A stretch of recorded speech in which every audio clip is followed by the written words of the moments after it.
বিমানবালা ও cabin crew পেশায় আগ্রহী তরুণ তরুণীদের জন্য রাজধানীতে আয়োজন করা হয়েছে বিশেষ সেমিনার ও বই উন্মোচন অনুষ্ঠান। বাস্তব কয়েকটি হোটেলে বিমানবালা ও কেবিন ক্রু বিষয়ক বিশেষ সেমিনারের আয়োজন করা হয়। জবওয়ে আয়োজিত এই অনুষ্ঠানে অংশ নিয়েছেন প্রায় 2 শতাধিক প্রশিক্ষণার্থী। অনুষ্ঠানে কেবিন ক্রু পেশায় আগ্রহীদের জন্য প্রয়োজনীয় যোগ্যতা, প্রস্তুতি, ইন্টারভিউ কৌশল এবং বাস্তব অভিজ্ঞতা নিয়ে বিস্তারিত আলোচনা করা হয়। পাশাপাশি লেখক সোহেল রানার লেখা how to be cabin crew বইটির উদ্বোধন করা হয়। অনুষ্ঠানে সিনিয়র কেবিন ক্রু ও প্রশিক্ষকরা প্রশিক্ষণার্থীদের ক্যারিয়ার গঠনের বিভিন্ন দিক তুলে ধরেন এবং আন্তর্জাতিক এয়ারলাইনে চাকরির সুযোগ ও প্রস্তুতির বিষয়ে দিক নির্দেশনা দেন।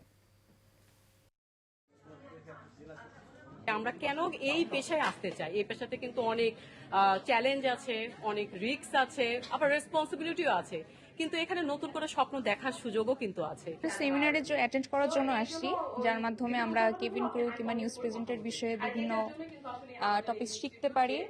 আর এখানে অনেক কিছু শেখার আছে। আমরা খুবই আনন্দিত যে এরকম একটা প্রোগ্রাম পেয়েছি। আমরা নিজেকে কিভাবে পরিপাটি করে থাকতে হবে বা আসতে হবে, কথা বলতে হবে, কিভাবে চলাফেরা করতে হবে, প্রত্যেকটা জিনিস উনি খুব ভালোভাবে খেয়াল রাখে। কিভাবে বিমানবন্দরে চাকরি পাওয়া যায়, কিভাবে টেলিভিশনের সংবাদ উপস্থাপক উপস্থাপিকা হওয়া যায়, যেটা বলা চলে যে এই বাংলাদেশে এরকম প্রথম একটা বই। এবং এই বইটার মধ্যে যে শুধু কিভাবে হওয়া যায় এটাই শুধু নয়, আমাদের চাকরি কত সংখ্যক পেয়েছে সেটারও কিছু অংশ, মানে হচ্ছে সাম্প্রতিক অংশটাও কিন্তু এই বইয়ের মধ্যে আছে।